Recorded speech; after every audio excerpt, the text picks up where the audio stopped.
to episode 28 of the Homerow podcast. I am Joe, one of your lovely hosts. I'm joined by the ever-lovely Doxy and the ever-lovely Quiglin. That's me. Oh, yeah, I was waving. Yes, audio listeners, Sorry. this is all you heard. I went like this. Oh. I don't know if you could hear it in the microphone. Clap with one hand? No, I cannot. My hands are so tiny. There it is. I'm surprised your mic picked that up. That's awesome. I super can't, even a little bit. There's not even close. Audio listeners, No. I'm sorry, but it's pretty funny. Maybe you'll check out a thumbnail from this episode. Check this out on YouTube, which we now have our vanity URL. I've been thinking about saying it for 2 weeks. yeah. We've had it. Homerow podcast. Yeah, that being said, we'll still do our contest. Oh, that's mine. You're not getting that code from me. But I do have some other codes to throw in the bundle. We're at how many subs now? 200 and something? We're almost halfway there. Yeah, we'll take it. Once we For get sure. there, we will unleash our game codes upon the masses. It'll be wonderful. Yep. But this week, let's have a wrap. First of all, the biggest news is I don't think Kojima's actually in the news. I didn't see This anything. is the first time in Homerow history. I know. We need to make something up. But he will be next week because next week is DICE. That's true. Let's see. Kojima, Google News. What you got for me? Yeah, go. This is when we play our Kojima Corner bumper. Kojima Corner. Where? Kojima Corner. Well, that's even better. Bling. You guys are doing great. Thanks. Time filling is our specialty. Yeah, no, there's nothing. There's like these looking forward to DICE things. So I'm sad to say this is the first time we won't talk about Kojima, even though we're talking about him. So it's still this is the Kojima corner for this week. Next week, It's an empty however, corner. He's been a good Yes. boy this week. we let him out. We do have a little bit of news. The first thing I want to touch on is, did you guys play Titanfall? I don't know if you yeah. caught Yeah. my accent in there. Eh, did you play Titanfall? You put some Titanfall. I did. Yes, I Yeah, did. I liked it. I thought it was really fun. I was sad that like hardly anybody was online, and the people that were like way higher level than me, so I couldn't really do much. I have it. I still haven't gotten I still into have it. Really? Yeah, I bought it. So I was a PS4 early adopter and got my Xbox One way after Titanfall had come out, and Sure. so I picked up Titanfall for like $12.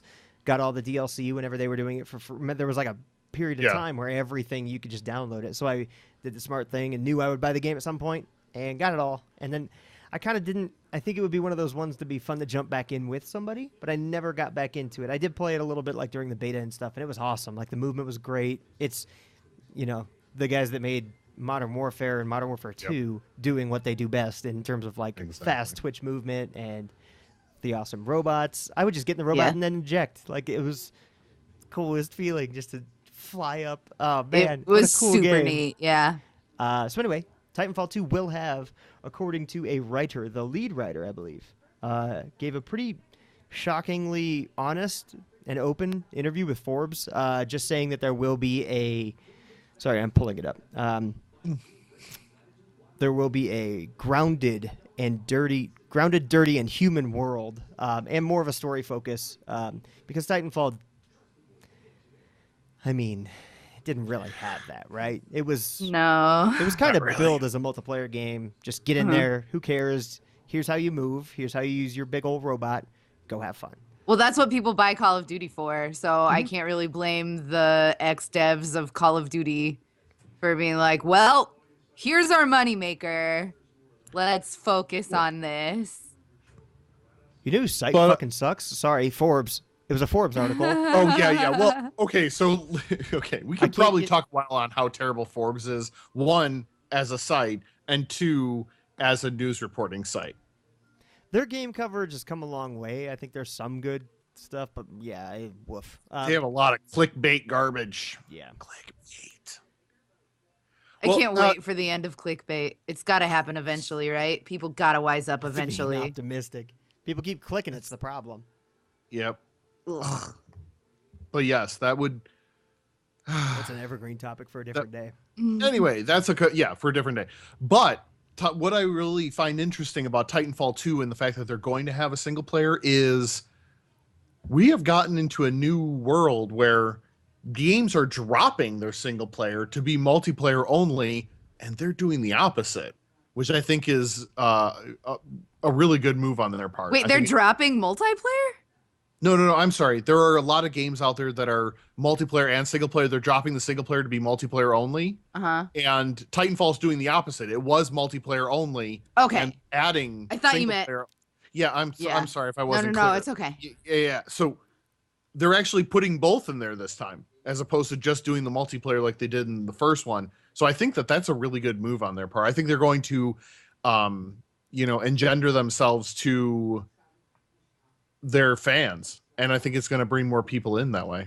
And it sounds like they played Titanfall from the article. It sounds like they played Titanfall the best they could. Is an Xbox One exclusive / PC. No PS4 play, unfortunately. No single player, but they focused on what they were really good at. Right? They were good at fast Twitch multiplayer, 60 frames a second. And they've changed how multiplayer has been made since then. I mean, wall running, verticality of multiplayer maps, those are all things that came from Titanfall.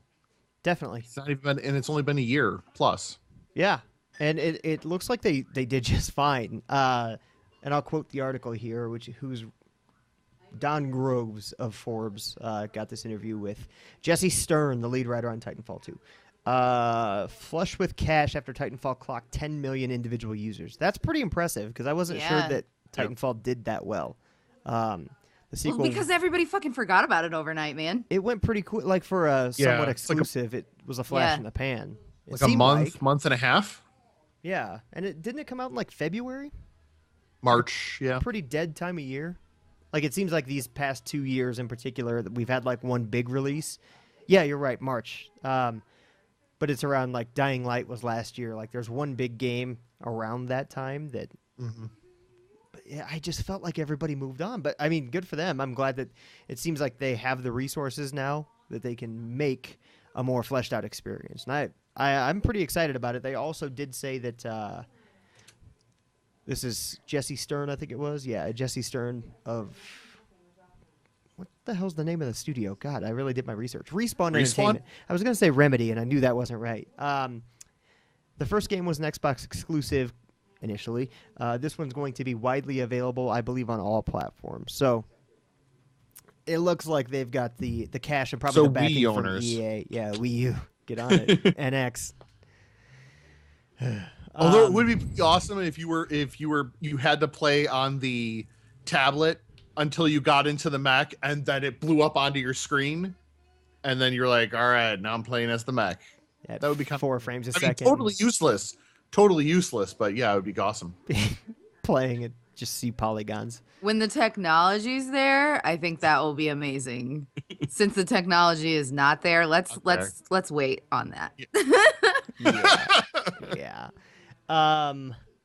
This is kind of interesting that what Stern says they're trying to kind of shoot for is they're doing their best to deliver a vision of grand global colonial warfare, retelling the story of the American Revolution and the American Civil War in space.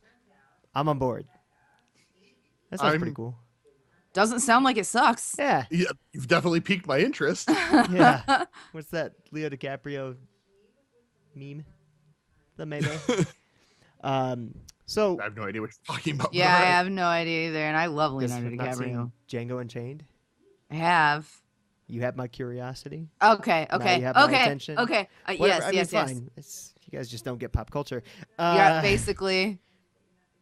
I'm old. So let's. I have an excuse. Let's put it to this vote. Will you buy Titanfall 2? I was gonna say, will you check it out? I feel like we all are like interested. See, yeah. To be honest, I will probably be sent to Titanfall.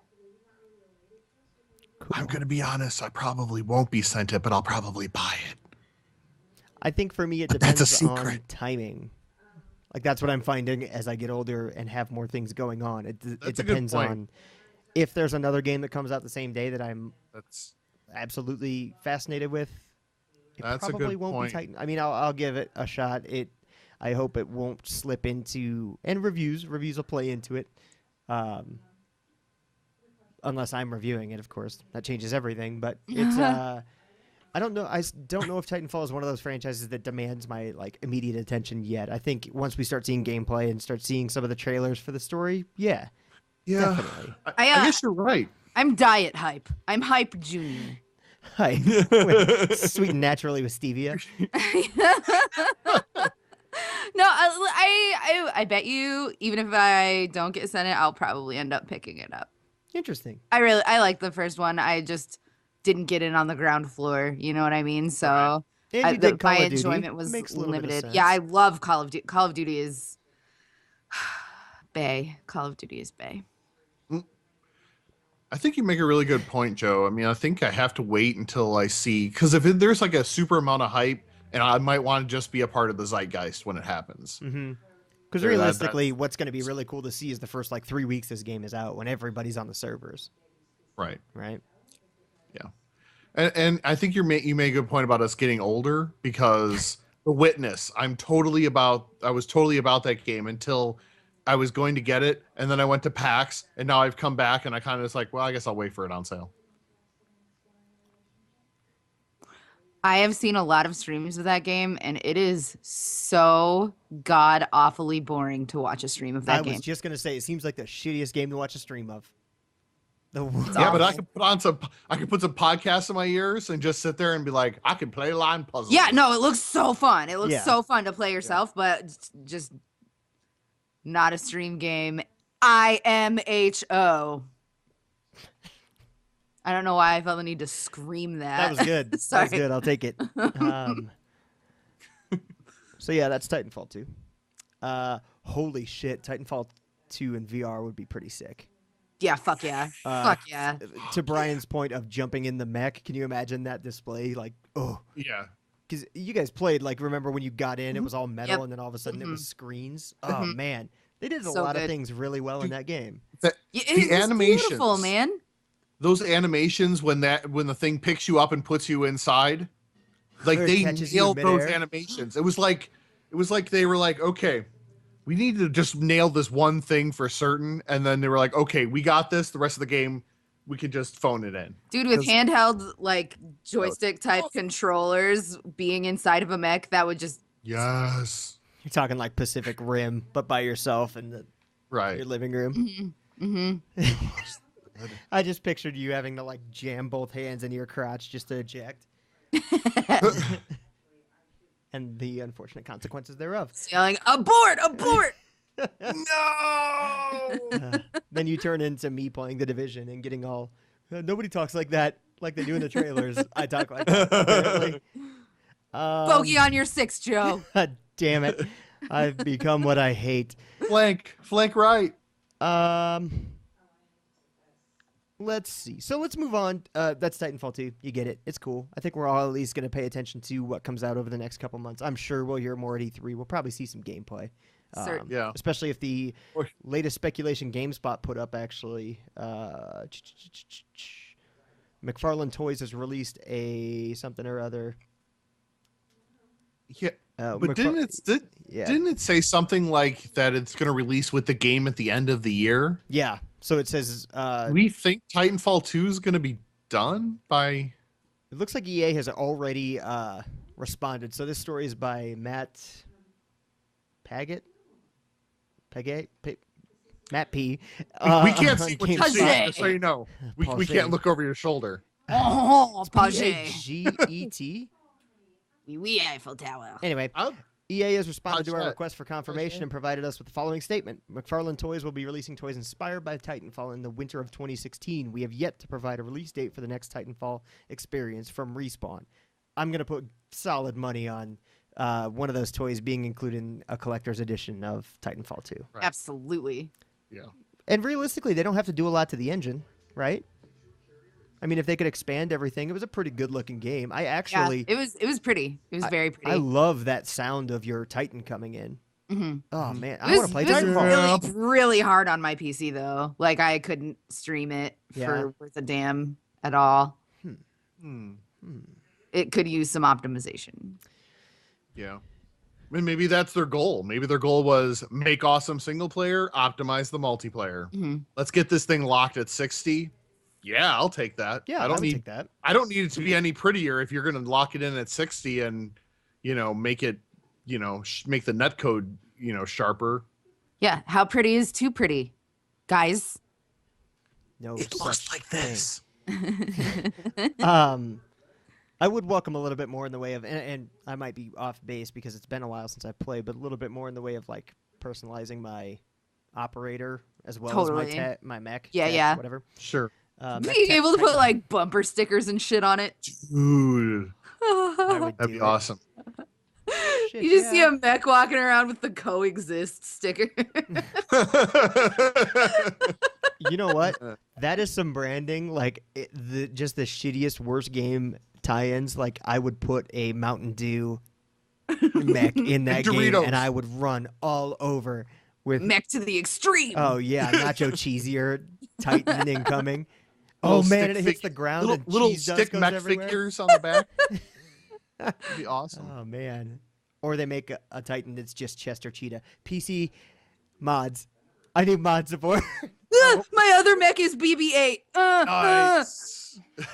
I like, or I was thinking, where you jump on top of the mech to rip out the core on the side, just right next to that, have baby on board sticker. I feel like PC needs mods. I feel like PC really would need mods. Workshop support. Now it does. We need these bumper stickers. I need whoever keeps making Macho Man mods to make one for Titanfall. Instead of, what is it, Titanfall happening or whatever they call it. It's like, yeah, as he just falls. Oh, man, he's just glistening in all his glory because he's fallen from heaven. Right. Oh. Nah, I didn't mean that in a mean way. I meant he's an angel. I know. Just he's my savior. If I could get a medallion, I could probably make a medallion. Anyway, that's Titanfall 2. Moving right along. 18 minutes in and we've already gone off the rails a couple times. Homerow podcasts. Pretty much expected. That's our tagline. Put that on the back of the Titan. Bumper stickers in the merch shop. So, posted by Courier6 on Reddit. I'm just going through the top news stories of the week over on r/Gamer News. Red Dead Redemption was accidentally just full-on released on Xbox One with backwards compatibility before Microsoft said, whoopsie daisy, give us that back, which is too bad because I love this game. And Major Nelson put out this statement. I should color my hair white. Microsoft tests all Xbox 360 games with our backwards compatibility, cited in context, emulator to ensure a quality experience across a breadth of titles. Due to an error, some of the games currently in test were accidentally made available. We have since removed access to these games and apologize for any confusion this may have caused.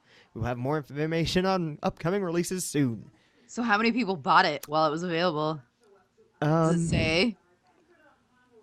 People who downloaded before it was... Well, they can no longer play online. Game requires an update that cannot be installed. It doesn't say. But they can still play it? I don't know. I don't know if that means you can still play single player. And I don't know really what the point is unless you don't have your Xbox 360 anymore. But this is my most wanted backwards compatible title. This game holds up. You mentioned it a couple episodes ago, actually. Yeah. It's the first thing. It doesn't even need, I mean, if it ran a little comes smoother. out your mouth. So what, Brian? What? You gonna say something? I never played Red Dead. You never played it? I thought you were gonna say you didn't finish it or didn't beat all the missions. You never played it. Nope. How did this not come up before? Man, the Homerow podcast is hiring a new host. Because I fucking quit. How many times do we fire Brian in a month? Hey, I've probably only roboted 2 or 3 times at this point, so I'd say we're ahead of today. Is fantastic. Yeah, you're on 0. The best you've ever been. Awesome. I tweaked some of my router settings. Unfortunately, our listeners are staying sober. If they're playing along at home. Yeah. Yeah. One less trip to the emergency room. Aw. No stomach pumps this week.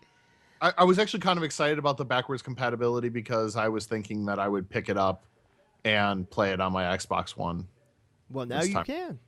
Yeah, I will cover it. I will fucking play this on stream 100%. Yeah. Because I think as long as it's the best thing you can do is buy the Game of the Year edition because it comes with Undead Nightmare, which is like a great example of DLC done right, which I'll also get to when we get to our games we've been playing. Because I'm really excited about something. But I can't believe you haven't played this. It's like the best game of last generation. Yeah, I feel like I'm gonna talk it up, and then you're gonna play it and be like, "Man, I hate how that horse controls." Or still. Oh no. I would definitely keep it within context of what it was trying to do. But no, it's one of those titles that I missed it when it came out because I was doing something else or playing something else or whatever I did. I can't remember at the time. And then I was like, okay, I'll get back to it. And then I just never. And then the hype train left the station without you. Yep. You was on the crapper, caught with your pants down.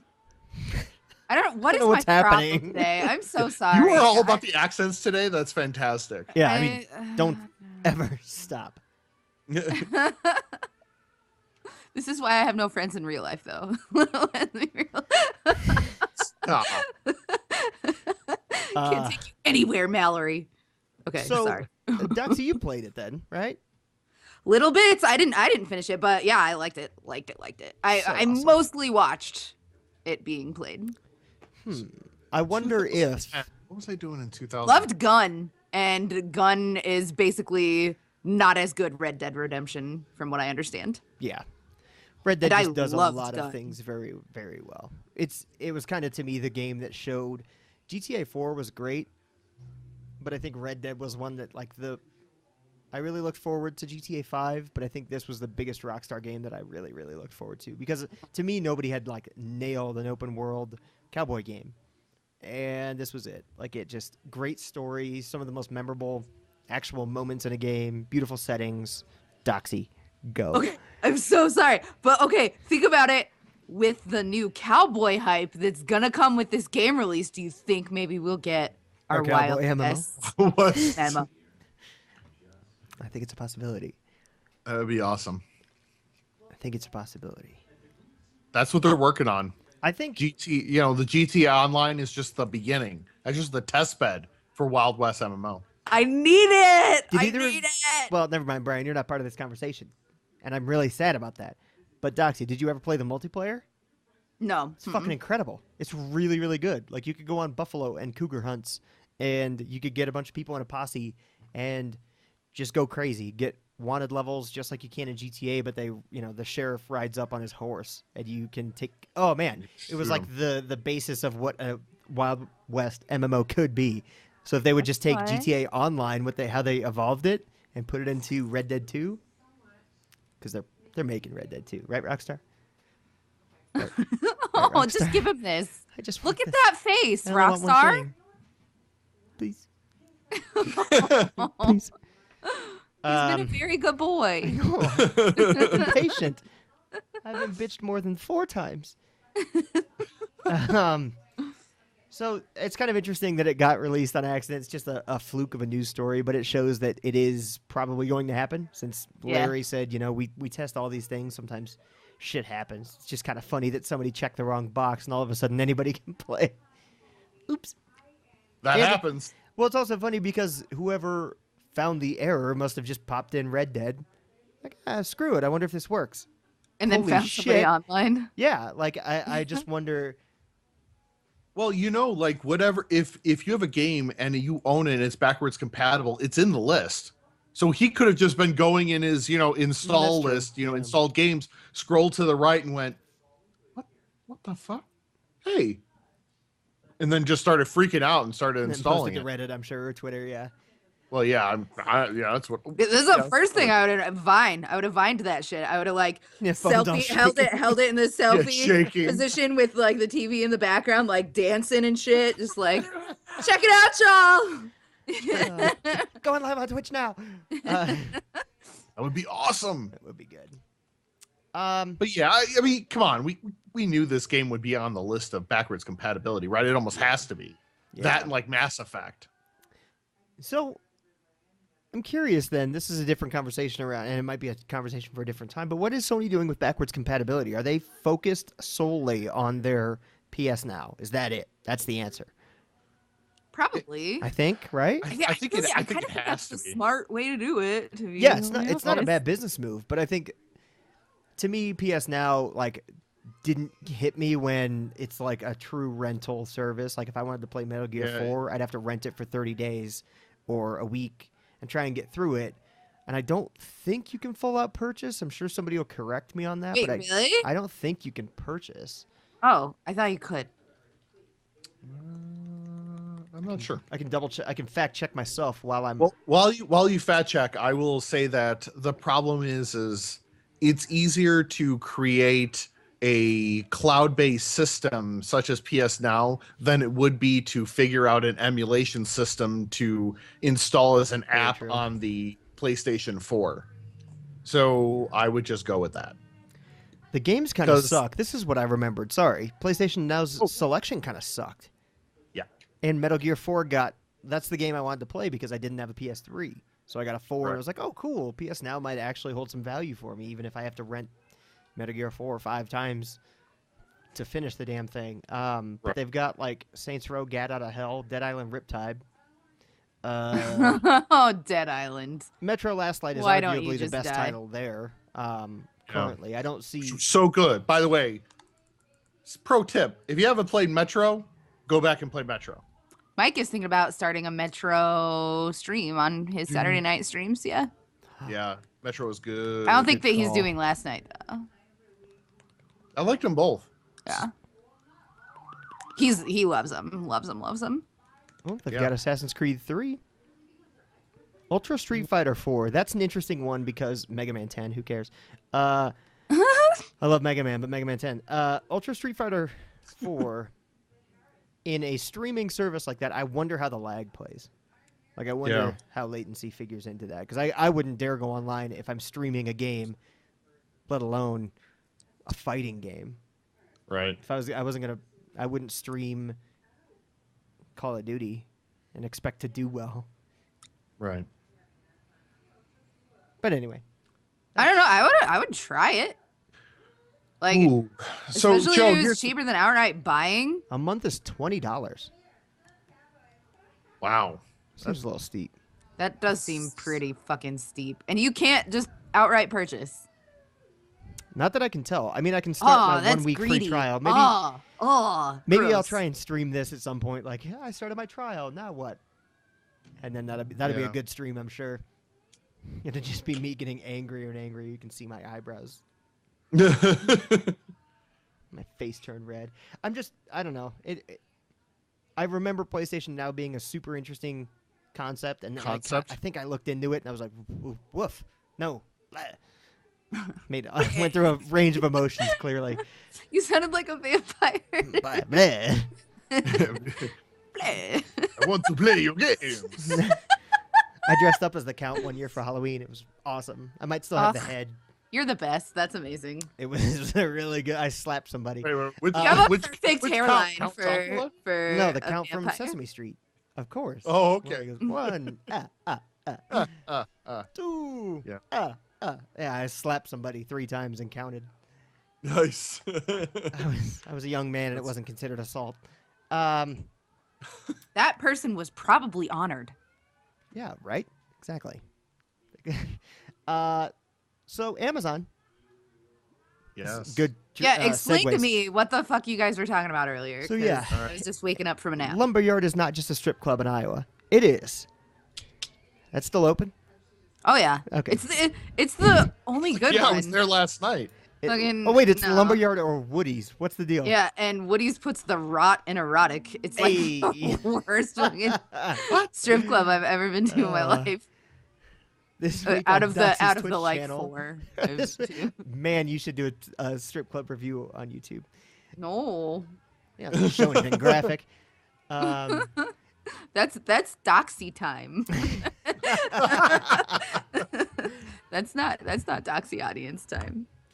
So Amazon Lumberyard is a free cross-platform 3D game engine for you to create the highest quality games. Connect your games to the vast compute and storage of the AWS cloud, Amazon Web Services, and engaged fans on Twitch.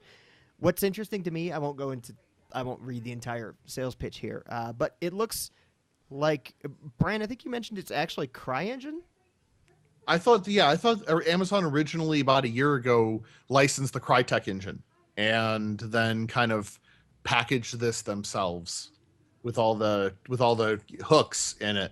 I'm so confused about what this is. I'm so sorry. It's a game engine. It's okay. It's similar to Unity or Unreal. From Amazon? Yeah. Yes. So you basically, the interesting thing to me is that Amazon Web Services are kind of integrated, as well as Amazon owns Twitch, which is really cool because you can probably build some sort of interesting concept. I don't know what it's like. Like I would love to break down this software and just figure out how all of this figures in. But AWS Cloud and Amazon Web Services in general is kind of the gold standard of cloud stuff right now. You can get anything you want from them, and a lot of very, very large businesses even use Amazon Web Services as their backbone. So the fact that I could make a game using that power is pretty cool. Right. Yeah. Essentially, what they're trying to do is get you into their ecosystem. If you use this game engine, you kind of, you'll have to use the Twitch integration. You'll have to use the AWS integration. Is where the money's going to come from. Is them actually charging you for using the Amazon Web Services. So that's the part where they get you the money. But once they have you in that ecosystem, you'll stay there. Mm-hmm. You're not going off to Google and YouTube to do your thing. You're now in the Amazon. Oh, like the forest. Get it? You get lost in the trees. Yeah. This is kind of interesting. A little blurb about Amazon Game Lift. A really cool feature, if you ask me. I, again, haven't broken any of this down, so if anybody out there has, please comment on the video and let us know, because I'd be super interested to really break this all apart. But using Amazon Game Lift, a new AWS services for deploying, operating, and scaling session-based multiplayer games. Long story short, you can scale up or down your server count. So on demand, if I notice that I'm getting a shitload of players, I can scale up, fire up 50 additional servers for a, free weekend on Steam, or we're having a Twitch marathon and I'm noticing that our player count is steadily going up. I can meet that demand, and then I can scale back down if necessary, or so you only pay what you use then. Yeah, that's what it seems like again. That looks awesome. No additional engineering effort or upfront costs, which is really nice if you've ever played an online game on day one. You won't have to worry about your players being like, I just want to play, filling your forums with hate. Sorry. Now I'm just reading. I'm just going to break it down. But anyway, it's free with full source. It does look beautiful if you've seen the screenshots. Well, I'll put the link. CryEngine. Yeah, it's freaking gorgeous. Like, they made basically what kind of looks like a Clash of Clans, and it's still cartoony and neat. But like the lighting engines, there's some cool looking zombies, which really remind me of Stubbs the Zombie, and that's a great game if you haven't played that. I had that for my PSP when I had a PSP. I miss my PSP.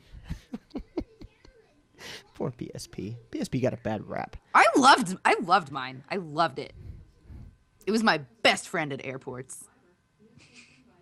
You know what? Screw it. Oh, well, never mind. Oops. I was like, I'm going to download Lumberyard and forgot we were recording. I'm going to make a game right quick. I'm going to make the Homerow game. Oh, God, the Homerow game. Yeah. First thing it does, crashes. And then deletes your System32 file. I play with computers. While making fart noises at you. Oh, yeah. Oh, yeah. Talking about butts. And then it's Kojima's face. Followed by Teledictonics. Teledildonics, not Dickdonics. Whatever. Whatever's clever. Whatever works. You know what I meant. It's a video game. I can do what I want. You could probably get away with calling your game Teledictonics. So yeah, Amazon's getting into the game development business. That's really interesting. It's exciting. It is. I think it's exciting because it's never. That was going to be a bad statement, a poor choice of words. It's never been easier to develop a game. Not true. It's never been. We've never had this type of landscape where really anybody could make a game. It's never been as widely available to people. Exactly. And I think that's great. That's going to get a bunch of people who wouldn't normally pursue it, because it's like Just a couple years ago, like just fucking a week ago, before this, like there would be people who looked at the situation and been like, "That is just a gargantuan feat. That is so daunting. Like I don't want to have to learn how to do this, but I have these great ideas." Wild West ammo. And now, like, just with the accessibility of everything, I think that's great. I think that's great. I look forward to seeing things that we would not have seen were it not for ease of access. Preach.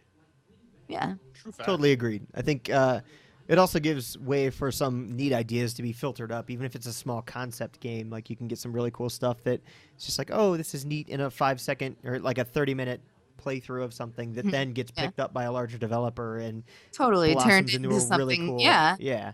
So there's also the potential though that it's gonna flood the market with a bunch of shitty, stupid games. what do you mean, Sure. like Steam Greenlight? Oh.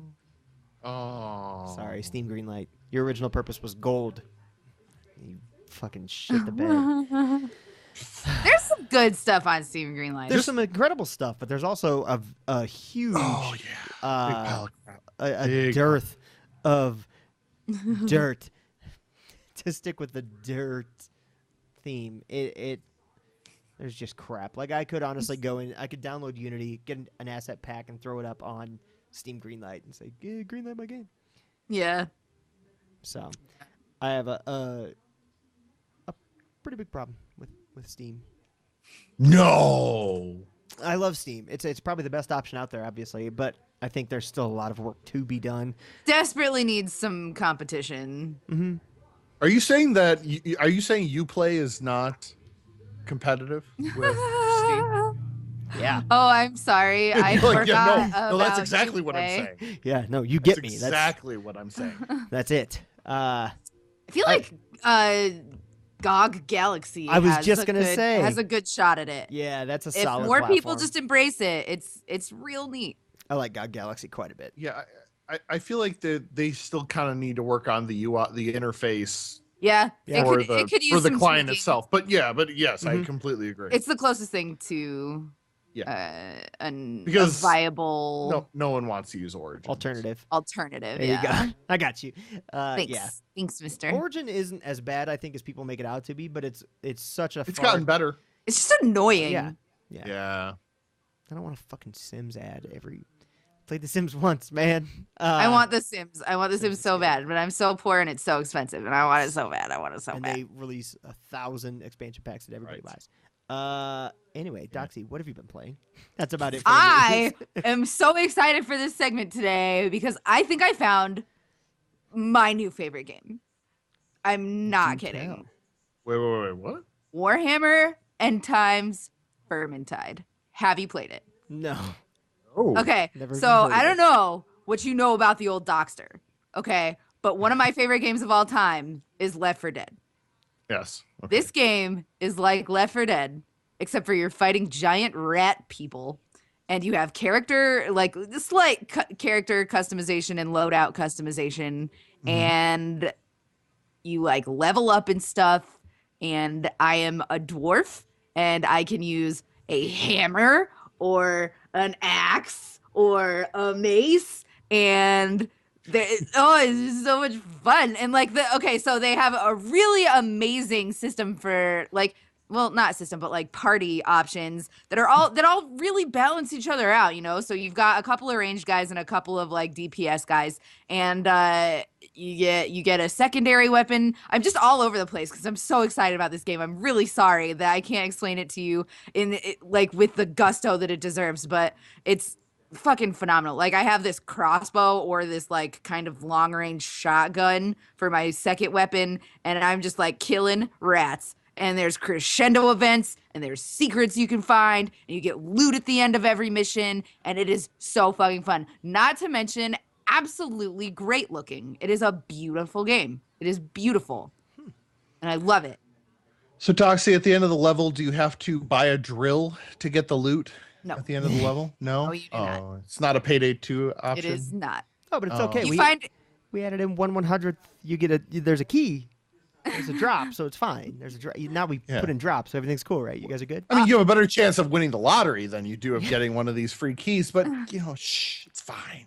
You're more likely to die on your way to get the key than you are. Okay, sorry. So anyway, throughout these like missions that you're doing, you can find certain things that up the amount of dice you get to roll at the end, which determines what kind of loot you get and how rare your loot is. So there's this thing called the Grimoire, where it replaces your potion slot, because you can find potions of speed or strength. And then that will lower everybody's max health throughout the mission, but give you max dice to roll. And then there is a thing called a tome, which replaces your health potion slot. And it's like you just have to get it to the end of the level. Same thing with the Grimoire. You have to get that to the end of the level for it to count. And then what else? Oh, you can also just find random dice in chests that will add to your dice pool. And it is just so incredibly well done. And speaking of what you were talking about earlier, Joe, with DLC done right, there's already DLC for it. It came out, I want to say middle of last year. I'm not entirely sure. Maybe early last year. And then this December, it got some DLC.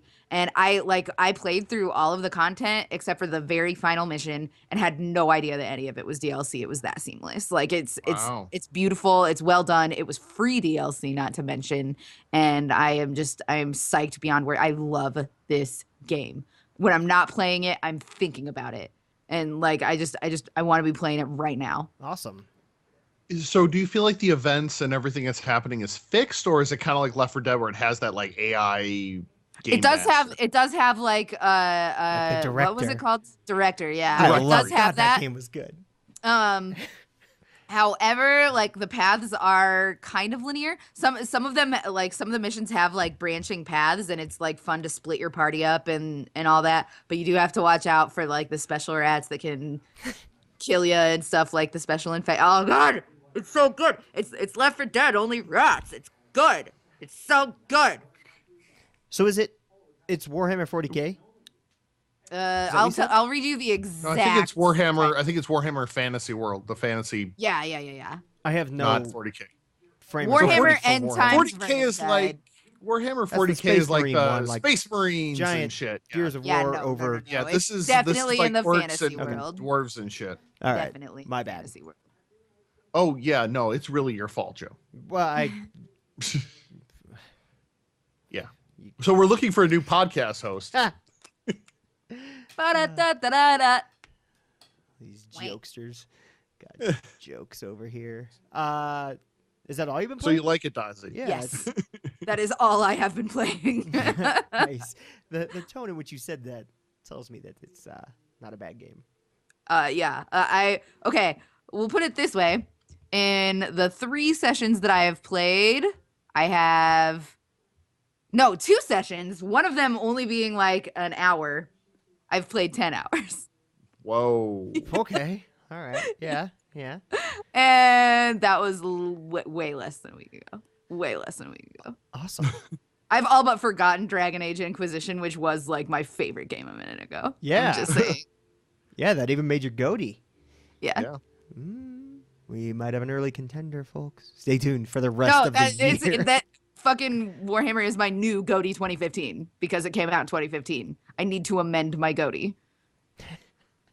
Finally, I would say we go back into that episode, but let's face it, we're just not those people. Yeah, if you're asking me to edit anything, go fuck yourself. So motherfucking good though. Like I highly recommend you guys check it out. It's incredible. Sounds pretty neat.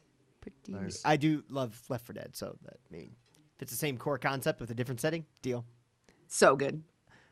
Have you been playing anything else, or is that like legitimately the only? Seriously, all I've been playing. All right. Well then, Brian. Yeah. So I've been playing 2 things. One, I've gone back to Assassin's Creed Syndicate and started cleaning up the stuff I didn't finish up. So, the Dickens levels and the Darwin levels and collecting every little nook and cranny. I still have like 5 glitches that just won't appear on the map. so I kind of thinking I'm gonna have to like bust out like the people on GameFAQs and they have a picture with every single dot, and I'll just have to go to each one of them. But I don't know if I really want to do that. That game or not. It's very good. Yeah, it is, no, I love the game. It's great. I was just talking with my editor the other day about how that game got, like, for being a game being like taking place on trains and stuff, pun intended, it got that series back on the rails. So I'm kind of glad that they're taking a little time, and I hope they do. Like, if this next game is an Egypt game, I think there's a lot of really cool potential in that setting. Yeah. I really want a Jesus one. Well, the first one was in Jerusalem. Jerusalem. Yeah, that was Okay, pretty but cool. I want a Jesus one. I want that one was where during you're the friends with Crusades. Jesus. I want Jesus to be the assassin. No, I don't want Jesus to retelling. be the assassin, but I want the guy. I want him to be like, listen, I'm not saying kill the dude, but this guy's a problem. Like, that's what I want. Do what you must. Go. I just need you to go and show him some love. Need you to turn Love the other him. cheek and then cut the other cheek off. I mean, you took the death from Lazarus. Just give it to that Templar guy. I'm just saying. Yeah, whatever. I mean, It's fine. But for real, I genuinely want a good game about Jesus. Like, really a lot. I'm fascinated with the story of Jesus for a non-Christian. Like, fascinated. Anyway, sorry, I kind of hijacked your shit. No, but I agree with you, Joe. Especially if you were kind of disillusioned by Unity, or got tired after 3, going back to playing Syndicate is an excellent place to go back to really enjoy the game and get back into playing Assassin's Creed. It really, really is. It's fabulous. They do such a good job with the aesthetics and the feeling like you are in London during the Victorian era. They do just a fabulous job with that. What else I've been playing is Unravel. Oh, so jelly. It is adorable. So jelly. Everything about that game is about the ambiance. Just playing it kind of gives you, there's like, from the way the characters look, to the interactivity with the environment, to the music, it kind of has this wistful whimsy and joyousness with this undercurrent of sadness, and it definitely hits you in a way that you're like, okay, I want to continue to find out more about this story, but I'm pretty sure I'm gonna need a tissue at the end. oh, Does it feel a little bit like Little Big Planet? It reminds me a little bit of Little Big Planet. So overall, it feels like between like what the character looks like and kind of how it controls, yes, but I feel like there's definitely more emotion behind it than in Little Big Planet. Yeah. But yeah, I mean, I'm enjoying the game. I actually have a video up on youtube.com/coinoptv. So I'll do a shameless plug there for that. Yeah. But yeah, so check out my video there. And I just plan on continuing to play it. Well, of course, now I have some games for review that I have to do, so it's going to get put on hold. But yeah, I'm definitely looking forward to playing that, which it's interesting that I started playing that because I had EA access. So I jumped into it early. Uh-huh. And it meant that since I was playing that, I completely went past Firewatch. Like, I'm going to have to go back and get Firewatch and play it sometime. Because I was definitely looking forward to it. And it's out now, and I'm not playing it yet. Yeah, I was actually going to ask if nobody had played, because I haven't played Firewatch either, and I was super looking forward to it. And Haven't touched it. The scores are really good. And I have gone media dark on it because I do not want to be influenced. I want to play it and experience it on my own. Word. God, now I might just go down and buy it so I can play it. Yeah, I have heard if you can, I've heard the PS4 it needs a patch. Like the performance is a little iffy here and there, but nothing that's super detracting. Like our Examiner review was chatting a little bit about that, and I was listening to the Giant Bombcast today, and they said that there's kind of some PS4 issues, but PC seems to be solid. I think that's the way it was designed, and then possibly just ported a little funny. Hopefully that's the way it went, but who knows? You been playing anything else? No, nothing else. Just the usual tap games on the pooper and games. actually I haven't even been playing Pokemon Picross. So how about that? I broke it. I broke myself cold turkey from it. So yeah. First step is admitting you have a problem. So Yeah, exactly. Awesome. So yeah, what about you, Joe? What have you been playing? Yeah, Joe. I played Dying Light. Fun. So the Dying Light had come out like almost just over a year ago. It was a great game. I don't think I officially reviewed it for Examiner. I think I did do a like impromptu review, and I loved it. Like it took me by surprise. The game's fucking awesome. So the following came out, and I wasn't sure of what it was going to be. And especially with dune buggies, like for a game all about parkour and movement, like with dune buggies, I wasn't sure that it was going to make sense. But they do a great job of making that like your main concern and the best way to get around the world for sure. Wow. You have to get gas. You have to find like paint jobs, and you find little keepsakes like bobbleheads of characters you meet in the game to put on your dashboard, or like bullets.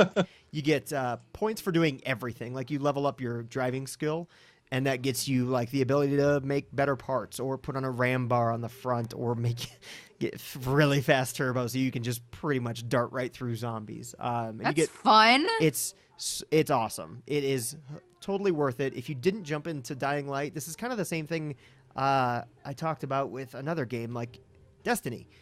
When The Taken King came out, I said that if you haven't gotten into it before, this is the right time to buy Destiny.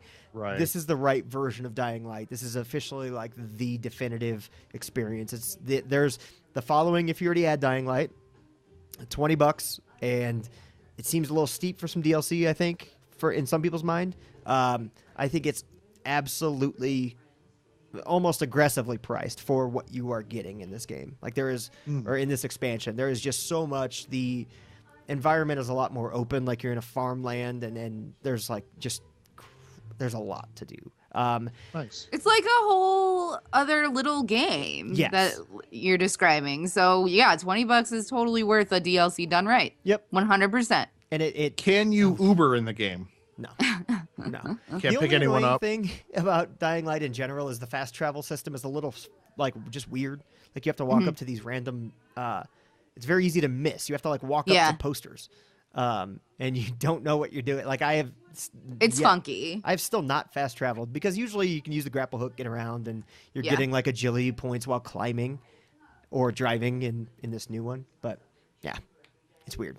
But so wait, you just walk up to a poster. There's like posters that I think they're like advertisements for something else, and that poster will take you to another part of the city. Oh. Part of the point of that game anyway is fucking running around. Yeah. Though. Right. Like, yep. There's parkour. Some of the coolest like instances are there will be a supply drop that comes in, and you're supposed to get there before these bandits. And you might be on the opposite side of the map, but half the time you're like, well, if I turn this into the quartermaster, I'll get some pretty sweet shit for it. Right. So in this, it's nice because you can just jump in your buggy, which is hopefully right around the corner. But then you also can like scavenge vehicles that are littered all over the place and find different tiers of supplies to make different tiers of upgrades. And you have to scavenge for fuel, which sounds annoying, but it's everywhere. Like you never feel like you're in a bad spot. Driving at night is terrifying, just as it like running around at night in Dying Light was terrifying. Like you will look behind you and see these, God, what are they called? Not ferals, but something like a intimidating term. I don't know. These crazy UV sensitive things. Bad guys. Yeah, they're like vampire zombies. They can't. They don't react well to UV light, which you can't put UV lights on your buggy. You're selling me on this hard. You're selling me on this hard. I might have to ask for. So there's the classic like thing that I think people wanted to know with Dying Light, the following in enhanced edition. Like if there's a buggy, can you still do awesome shit? Yeah. Like you can still. I've backed up to a cliff, had a zombie rush me. You hit down, and I play the gamepad because it's just easier, especially with the driving. Hit down an A on my Xbox controller, and you grab the zombie and chuck them behind you, and they just down a cliff, and I've taken care of like 4 or 5. You'd think it'd get repetitive. It doesn't. No, I did it for like 15 minutes. It's awesome.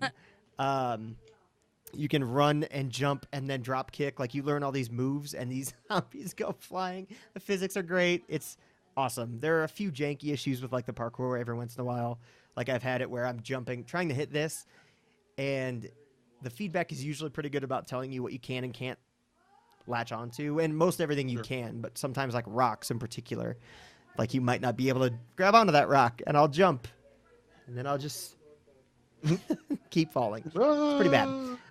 But that doesn't happen very often. Like, the frustrations are greatly outweighed by the pure like joy of just not even doing a mission, like just going around opening containers, trying to find better weapons, repairing mine.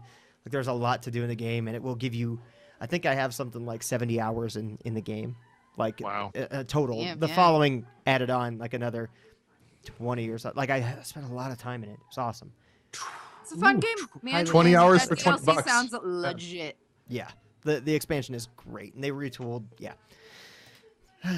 there's legendary enemies, like kind of Fallout does. Yeah, they're tough as Fun. shit.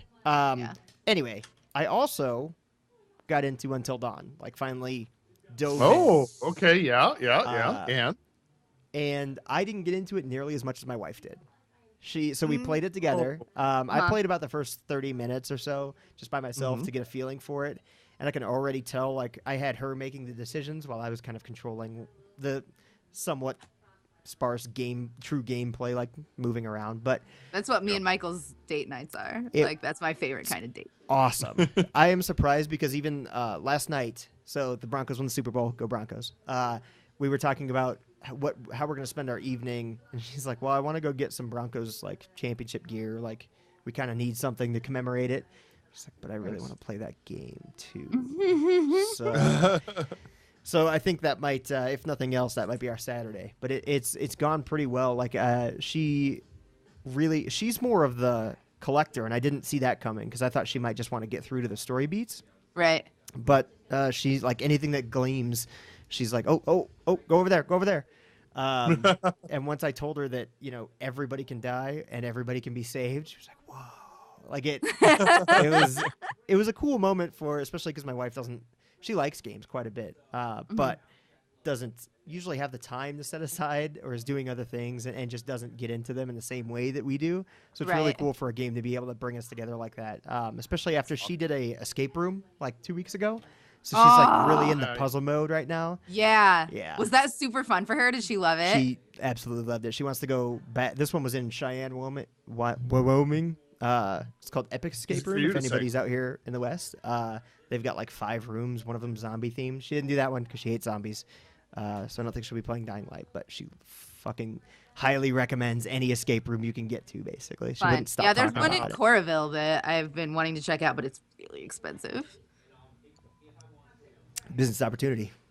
$15. Trying to escape this room. You can't because I locked it. I locked it. But yeah, we had a really, really good time playing Until Dawn. I'm kind of curious on how I've heard some couples have a good time playing The Witness together.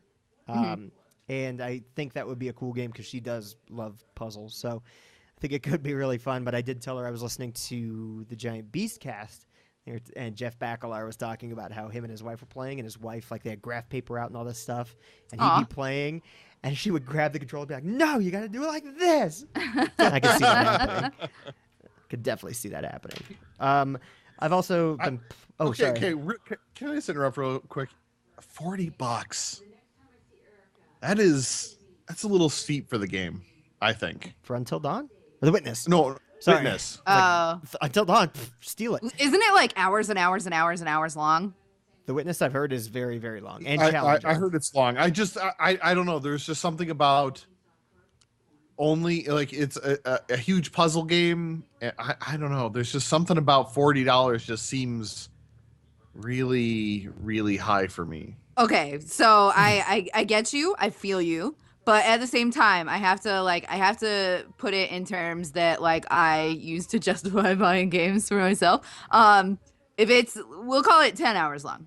Okay. Or 8. We'll call it 8 hours long. And for $40, that's $5 an hour. I would spend $5 an hour to go bowling. I would spend $5 an hour to go drinking. I would spend $5 an hour to go to a fucking concert. You know, like a video game is something that you can tangibly have and keep revisiting. Yeah, no, I hear you, and I realize that there is some social, influences, like that downloadable game shouldn't be more than $20. Like, I understand that that's a part of what is hindering me, and I'm not saying that I wouldn't pay that amount. I'm just saying that for some reason it doesn't sit right with you. Yeah, I don't know. Like, it just seems really, really expensive and maybe I'll play it and be like, oh yeah, totally value gained. But at this, not having played it and not knowing really anything about it other than it's a puzzle game with amazing, beautiful art, amazing art, and like an all-encompassing world that just you're 100% immersed in. I don't know. I feel like an experience like that probably worth the price point. Could be. It's just one of those things where I feel like maybe I've been trained a certain way, but yeah, that's fair. That's 100% fair that you think it's too much. It might also be the perception of the game, because it everything I've seen pitches it as a puzzle game. Like, it's like, oh, I do a puzzle, then what? You do another puzzle, and then you do another puzzle, and that seems a little bit like the value drops for me. Like, in my mind, I know it's probably worth the $40. It seems like it's scoring very well. It seems like people have a great reception to it, not just in reviews. Like, people just talk well about it. The only criticisms is I've heard sometimes, like, the audio logs seem a little up its own ass, but it's Jonathan Blow. I mean, like, I feel like that's a given. Yeah, but at the same time, I'm interested in what the guy has to say. I've also heard that if you don't get, like, all the audio logs, it's going to seem up its own ass. Like, it seems really pretentious if you don't actually figure out that there's a little something else going on than just puzzles. Right. I think also part of it maybe was listening to, was it Jeff Kanata on DLC? It was just like, he's like, it's really cool. You do this, and then a door opens. You're like, oh my gosh, I can't wait to find out what's behind that door. More puzzles. So, I mean, maybe that's it. I don't know. We'll see. It could be. Let me play it first. Maybe that's what I should do. I should not say things like this on the podcast. Play it first and then come back. Joe, edit this out. No, not gonna happen. I think that's all I've been playing. I think that's it. I always look around because I feel like have you been playing the moving game? Have you started playing the moving game yet? Where you're packing the packing game? You mean the Tetris nightmare game? Yeah. Yeah. So I cleared out some room, made more of a mess. We are getting mail at our new house. Way she fucking goes, man. It's weird. Really? Yeah. Well, did you already register your address? No. We haven't done, like, we don't move in till the 4th. We have our tenants. So for those unfamiliar, I bought a house. We have a lease that's through middle of March. We are actually moving out of our place at the beginning of March. We have tenants until the beginning of March. Nobody knows that we live there, except I wonder if except your mortgage company and their privacy policy says that they can share your name and address with other people. Yeah, and our mortgage folks even told us, like, you're going to get a lot of stuff in the mail. Just throw most of it away. Like, if it doesn't say our name on it, get rid of it. So I think that's what it is. But it's just funny that we're already getting mail and we don't live there, and it's not mail that we want anyway. But I did buy a lawnmower, so I'm officially an adult. Ooh. I know. I know. So What kind of lawnmower? It's a Honda. Is it a push mower? Is it a riding mower? Is it what is it? It's a push mower. I'm from Iowa. We don't riding mower. My dad has a riding mower, but he also has a big ass yard. Yeah, that's there's like a cutoff. Yep. Like a certain square footage. Like you. Like I don't know. It's one of those things though where if you saw it, but you couldn't be like, okay, I know it's exactly 1,500 square feet. Yeah. Yep. Or what? Like, I'm just. It's 3 acres. Anything more than 3 acres, you need a push mower. Yeah. Or something. I don't know. I don't know how acres work. I'm from a suburb. I don't know how acres work. Acres not a real word. Yeah. Wait, wasn't it a part of that show, that Green Acres show? That's all I know about acres. Aw, shit, son. Was in a city in the first Assassin's Creed. It's Acres. Acre. Oh, Anyway, wow. good one, Joe. That's Yeah, let's wrap this up because we're running out of steam quick. Yeah. So yeah. Anyway, I think that's a pretty good show. Next week, Brian has some reviews. I've got a review going up. Some stuff that we can't talk about until next week, probably. Right. Yeah. And my face is going to have just melted off because I've been playing Vermintide so much. Right. Probably. Wait a minute. Next week's the live show. Yeah. Oh yeah. That is. Join us on twitch.tv/Homerow Podcast. Please. We will be live and you can chat with us. Have fun. It'll be awesome. We can answer all your questions about us and games. Yeah. But until then, Doxy. What? Wait, Joe, we have an email, I believe. Should we talk about that or do you want to hold it till next week? Talk about it. I don't know what you're talking about. We have an email in our email box that we didn't answer. Oh, I didn't pull it up. Yeah. Or do you want to save it till next week? Let me look at it. Okay. This is too Bumper cryptic music. now. We have to do it now. Well, it's my my buddy Larry Asbury. He is the co-founder of Open Forum Radio, and he's basically I just remember skimming through it, and I think he says like he agrees with Doxy, so maybe we shouldn't do the. Yeah, we should probably delete it forever and just close the account. I want to know. Larry. All right. Just read it out. Read it out. Okay. So from Larry. Thanks, Larry. Every time I watch a Bengals game on TV, they discuss the spaghetti with chili in it. I remember this episode. If somebody ever puts cinnamon and cocoa in my chili, we're going to have an issue. On another note, I want to ask about these multiplayer-only games. Brink, Titanfall, weird and topical. Evolve, Rainbow Six Siege, and Star Wars Battlefront all spearhead the I don't need a campaign initiative. Will this eventually lead to a more multiplayer-only games, or can you see a world where two SKUs of the same game, one with multiplayer, the other with campaign? Also, Doxy, I quite enjoy you on the show. Like Corey, I normally disagree with everything you say. Dissonance keeps me coming back. Thanks, Larry. We appreciate the feedback. What do you guys think? Like, we already really talked about that, like, to death, actually. I think his question's interesting, though. Do you think it's going to lead to a state where we might see Titanfall 2, the multiplayer edition, Titanfall 2, the campaign? I don't think Titanfall 2 is a great example, but let's say Star Wars Battlefront. Yeah. Well, seeing as corporate greed knows no bounds, I wouldn't be surprised. But also, there are smart business people out there that are going to be like, fucking no, we are not fucking doing that, you know? At the same time, being able to have like bigger, like more, I don't know. That's really interesting. If I could have one Call of Duty campaign that is actually interesting and enthralling and you know, has some cool twists that I didn't see. Like the first time you ever played Black Ops? Yeah.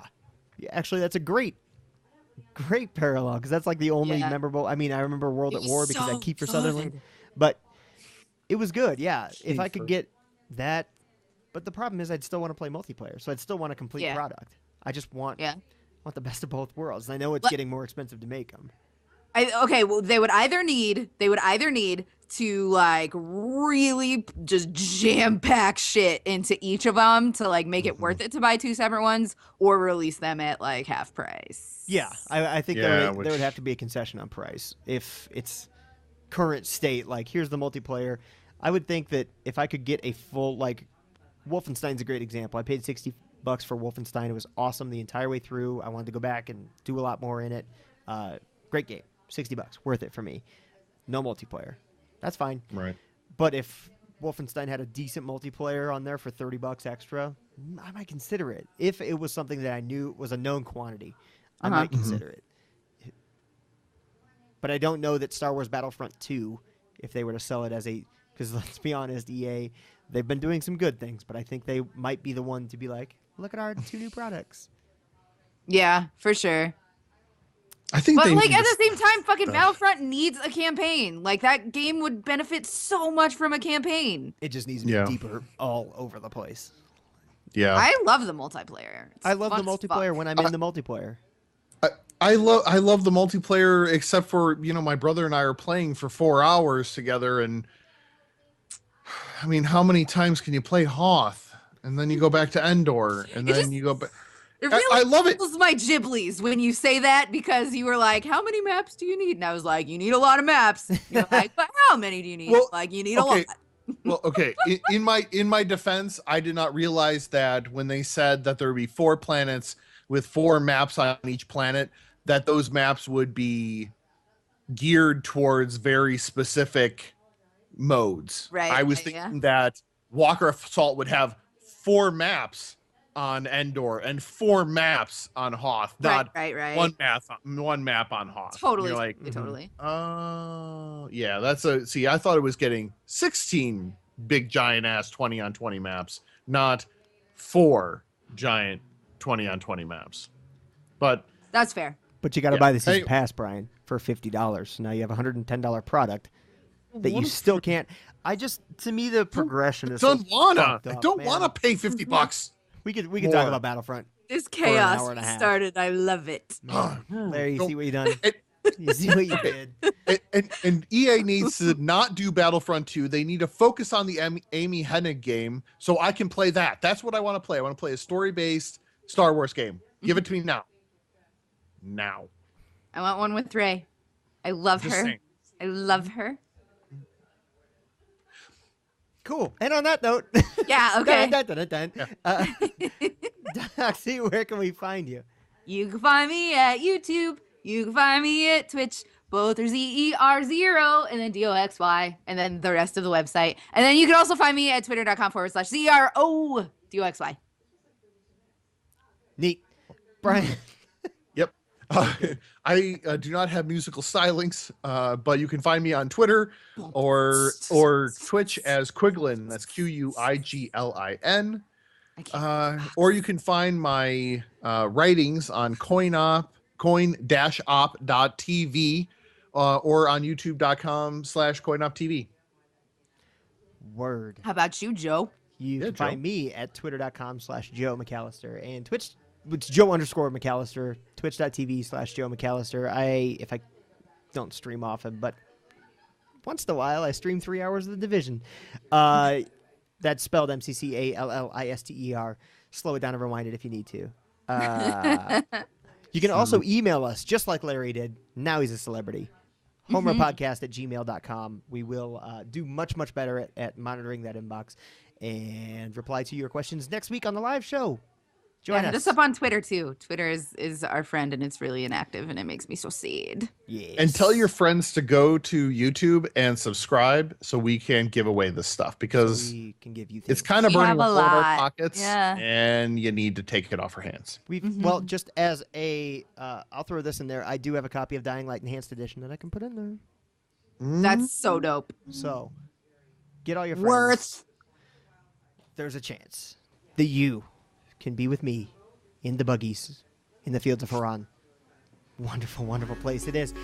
For the Homerow Podcast, until next week on our live show, twitch.tv/Homerow Podcast. Bye. See you later, everyone.